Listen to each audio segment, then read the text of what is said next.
Yes, over 2 weeks after its release, I'm finally talking about Skyrim, but I will tell you this, in terms of Skyrim gameplay hours, 2.5 weeks, that is lightning.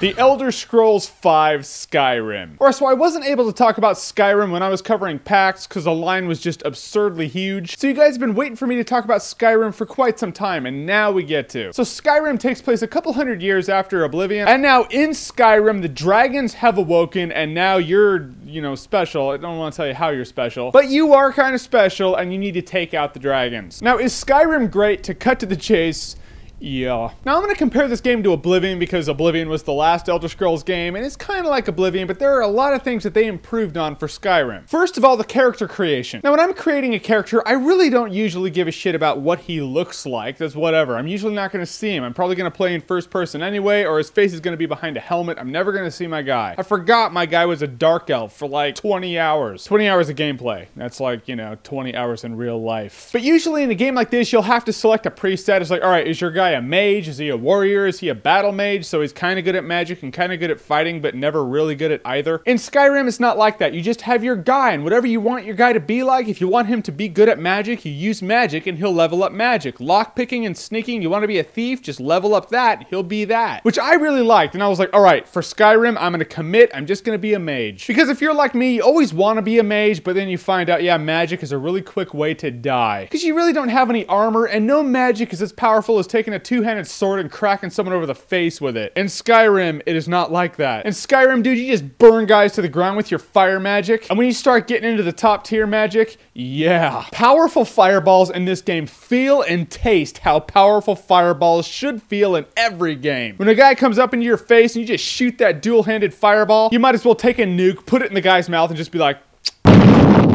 it's like that. So gratifying, dude. And like I said, you can really build up your character and form him around whatever you want him to be like. So you want to be a mage who wears armor? You be a mage, you wear armor. Oh, look at that. I just built up my enchantment tier. Now I've enchanted all my armor with buffs to make my magic stronger. You all die. I'm telling you, it's like the best class in the entire game. Be magic or be dead. And the dragons in this game are awesome. The first dragon you fight is kind of story-based, so you're like, all right, these things are going to be like bosses. But it's really not like that. These dragons are just out there flying around in Skyrim, and you run across them whenever they find you. And it's the coolest thing ever. You're just going, you see that shadow fly right over and you hear it just scream. You're like, all right, get the magic ready. Let's kill a dragon. Like there's this one, I was talking to this one chick. She's feeding me a story because that's what these characters do. I hear a dragon roar and I'm like, all right, wrap up the story, lady. I really got to go fight something big. You see this dragon just flying in the background, tearing up townspeople. They will kill people. A friend of mine was playing it, killed the blacksmith. He never saw the blacksmith again. He was now dead. So they will kill characters in towns. Another improvement that I felt they made over Oblivion is that in Oblivion, the characters level with you and they just get more and more aggressive. To the point where it's not fun anymore. You're like, all right, I have 105% chameleon. It's the only way I'm going to beat this game. Level up? Damn it. Why did I level up? Now all the enemies are harder. They fixed that in Skyrim. The game's a lot more playable, thus more enjoyable. In Skyrim, the enemies are beatable, and when you level up and become badass, you really feel it. One hit kill those guys with your magic. You're like, yeah, that's called a lightning bolt. Now you're ash and dust. If I have any gripes in the game, I just have a couple. Technologically speaking, sometimes your guy gets stuck. Like you try to jump over a little stone or something, and he doesn't make it, and now your foot's like stuck in the stone. You gotta back up and then jump over it again. It's kind of stupid. It's like a little glitch that they could probably fix in a patch. The other one would be there's no multiplayer in the game. The game is big enough, and the characters have enough variety where if you want to team up with a friend, it's not like you two are playing the same character. You do get these people that you can recruit. You're like, can you come on my quest with me? And it was cool. At first I had this warrior chick, and I'm like, yeah, you're awesome, and you're kind of hot, and you have hot eyes. Come with me and, protect me, because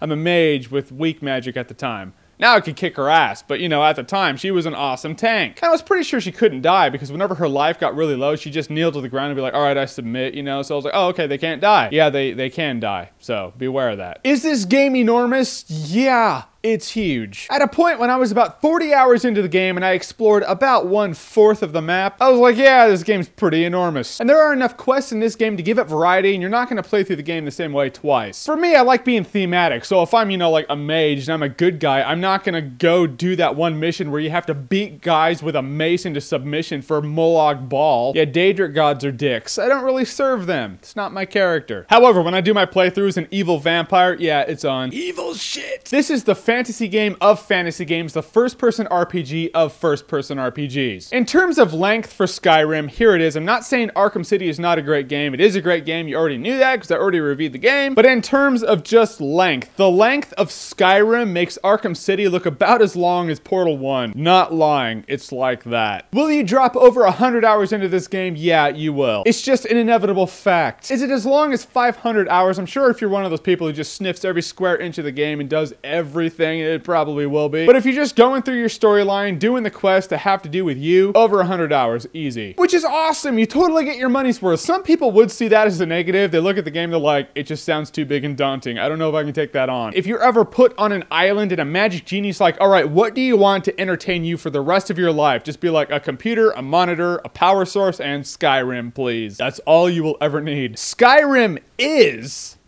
awesome-tacular.